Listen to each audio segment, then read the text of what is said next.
Ah. Ah. Oh, wow. Okay. Wow. Whew. Yeah. Ooh-wee. I've been wanting to do that for a while. Ah. All right.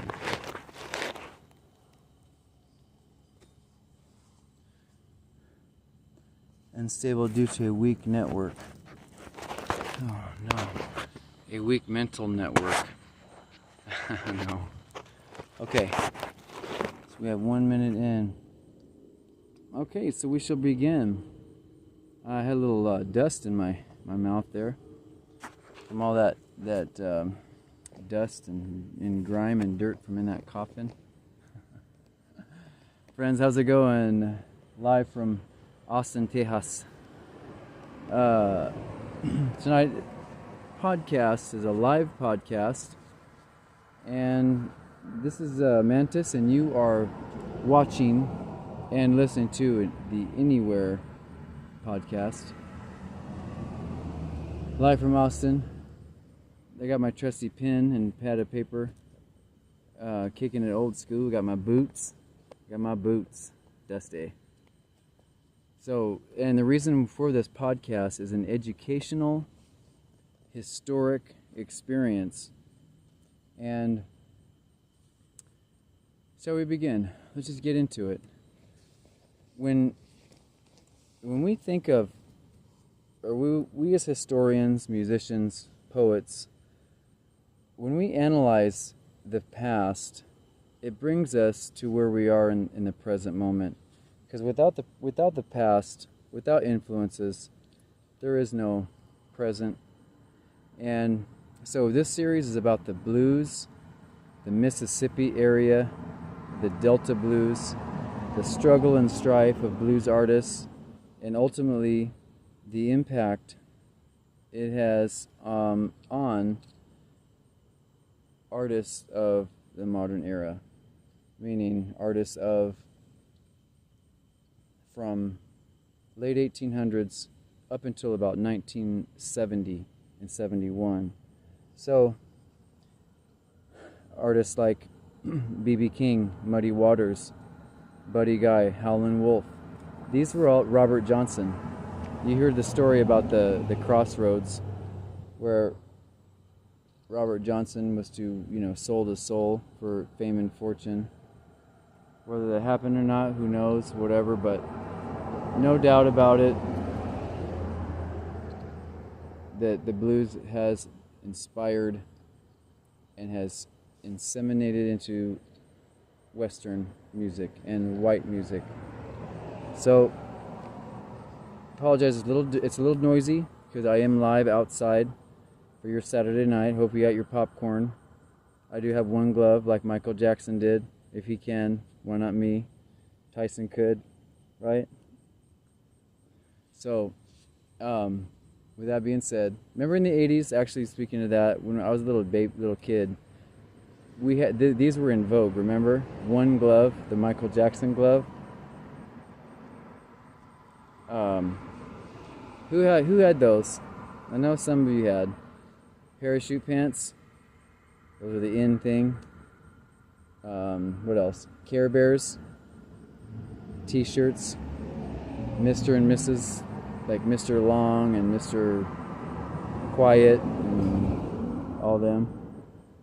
So, with that being said, we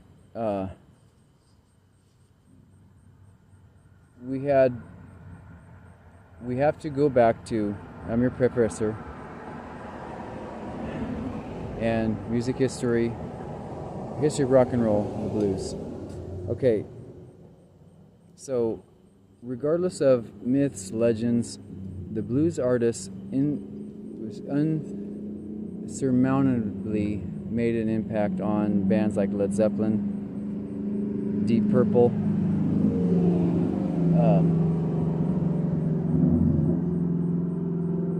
apologize, quiet, I mean it's loud. Deep Purple, you had CCR, Creedence Clearwater Revival, Aerosmith, many others.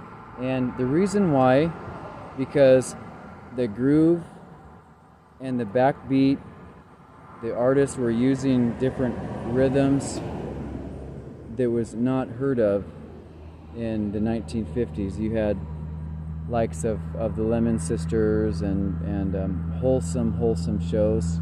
You know, hands down, they're great shows. Even Squeaky Clean, you know, TV shows never featured hardly any African blues music. It was always in the underground. It was always in blues clubs, and it was real. And because let me just fix my do real quick. Let me fix my little do, my little weave. Nah, it's real. I'm just kidding. I don't got a weave on, not today. But nobody's here to laugh either, so you just little old me. So that being said, let's go ahead and look at. I'm going to branch off because this is going to be a not a lengthy, but about 20-minute podcast, and let's do a picture-in-picture, and let me branch off into some history about the blues, and specifically Led Zeppelin. And this is taken from scientific sources. Basically, they were not rip-offs, but just borrowed or you know, brought about from, inspired by the blues.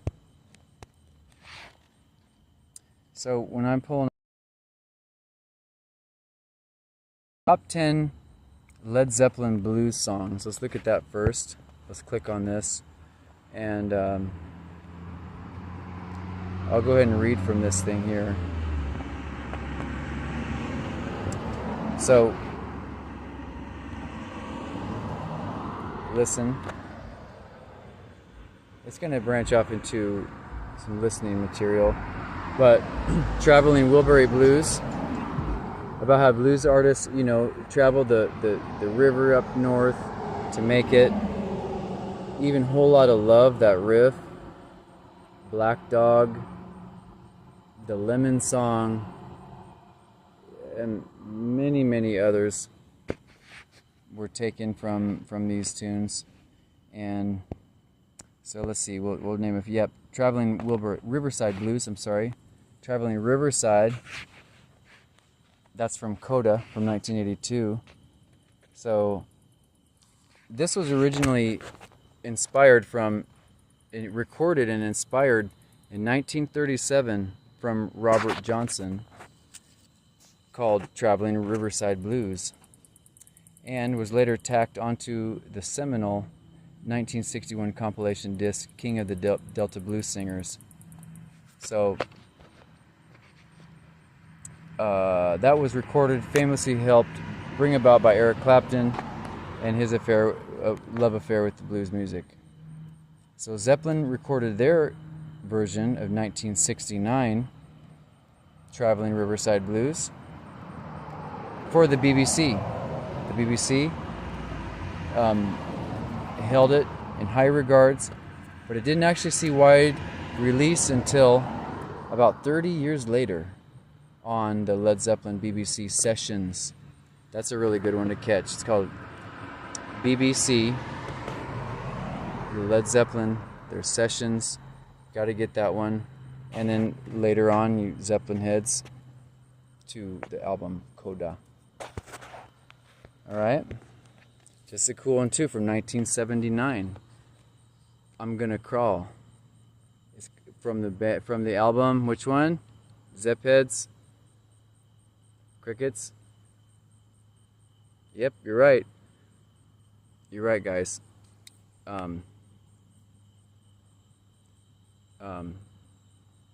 Crickets? Crickets is trying to talk back to me. Can you realize that? But I'm Gonna Crawl was from 1979, Into the Outdoor. And that's the one that album cover looks like Michael Jackson's Smooth Criminal. You know, the white guy with the white suit in the bar. And so this was written primarily by John Paul Jones, a studio musician and bass player, mellotron, organist, writer from the band. And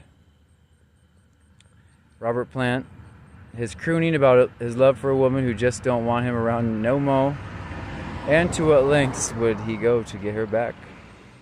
Well, I don't gotta go by plane, I don't gotta go by car, I'm gonna crawl, you get the point. So that's a good one, it's a good blues one, friends. You might know it. You know, a little history here. This is the history, it's fun. It's fun to talk about this and to discuss, to keep the art alive besides, dude, man, whoa, dude. Oh, I love that song, dude. What did we just play? Oh, I don't know. Where's that? You know, this is serious, educational, factual, and fun, enjoyable trivia that can last decades. So, besides Up in Smoke, do. Another one is from 1969, How Many More Times? From the first Led Zeppelin album with the big blimp that was in flames because the moguls at the time, executives said, I don't know about this band, Led Zeppelin. They're going to go down like a lead balloon. We don't understand them. You know, you got Robert Plant's caterwauling.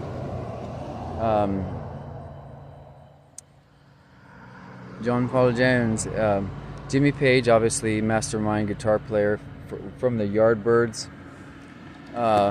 Just technically wizardry, and then the drummer, John Bonham, which is just straight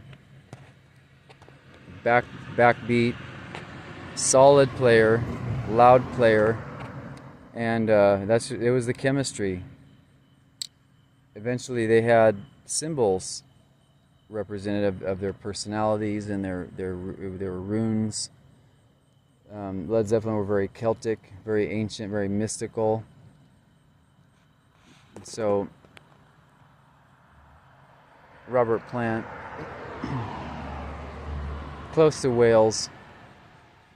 If you can imagine like a Welsh castle, sheep, country living, these blokes were just regular blokes who were formed together by Jimmy Page to become probably the most influential rock band, and obviously